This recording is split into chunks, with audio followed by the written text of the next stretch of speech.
محمد کا امتی چینل کو سبسکرائب کر لیں اور بیل آئیکن کو پریس کر لیں تاکہ ہر نئی آنے والی ویڈیو آپ تک پہنچ سکے۔ السلام علیکم ورحمۃ اللہ وبرکاتہ۔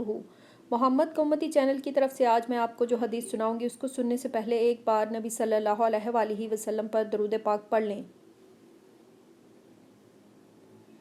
بسم اللہ الرحمن الرحیم۔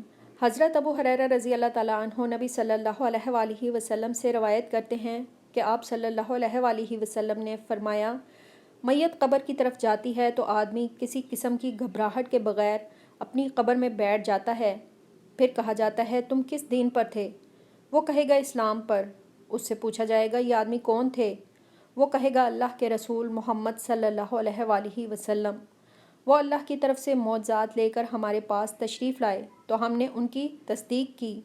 اس سے پوچھا جائے گا کیا تم نے اللہ کو دیکھا؟ وہ جواب دے گا کسی کے لیے اللہ کو دیکھنا صحیح اور لائق نہیں۔ اس کے بعد اس کے لیے جہنم کی طرف ایک سوراخ کر دیا جاتا ہے تو وہ اس کی طرف دیکھتا ہے کہ جہنم کے بعض حصے بعض کو کھا رہے ہیں۔ اسے کہا جاتا ہے اسے دیکھو جس سے اللہ نے تمہیں بچا لیا۔ پھر اس کے لیے جنت کی طرف ایک سوراخ کر دیا جاتا ہے تو وہ اس کی اور اس کی نعمتوں کی رونق اور خوبصورتی کو دیکھتا ہے تو اسے بتایا جاتا ہے کہ یہ تمہارا مسکن ہے، تم یقین پر تھے، اسی پر تم فوت ہوئے اور انشاءاللہ تم اسی پر اٹھائے جاؤ گے۔ پھر برے آدمی کو اس کی قبر میں بٹھایا جائے گا تو وہ بہت گھبرایا سا ہوگا۔ اس سے پوچھا جائے گا تم کس دین پر تھے؟ تو وہ کہے گا میں نہیں جانتا۔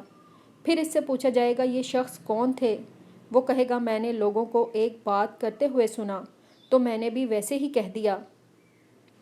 اس کے لیے جنت کی طرف ایک سوراخ کر دیا جائے گا تو وہ اس کی اور اس کی نعمتوں کی رونق اور خوبصورتی کو دیکھے گا تو اسے کہا جائے گا اس کو دیکھو جسے اللہ نے تم سے دور کر دیا۔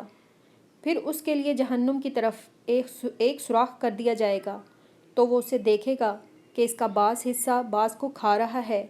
اسے کہا جائے گا یہ تیرا ٹھکانہ ہے، تو شک پر تھا، اسی پر تو فوت ہوا اور انشاءاللہ اسی پر اٹھایا جائے گا۔ یہ ابن ماجہ کی حدیث ہے۔ اسے جتنا ہو سکے دوسروں تک شیئر کریں، ویڈیو کو لائک کریں اور چینل کو سبسکرائب کریں۔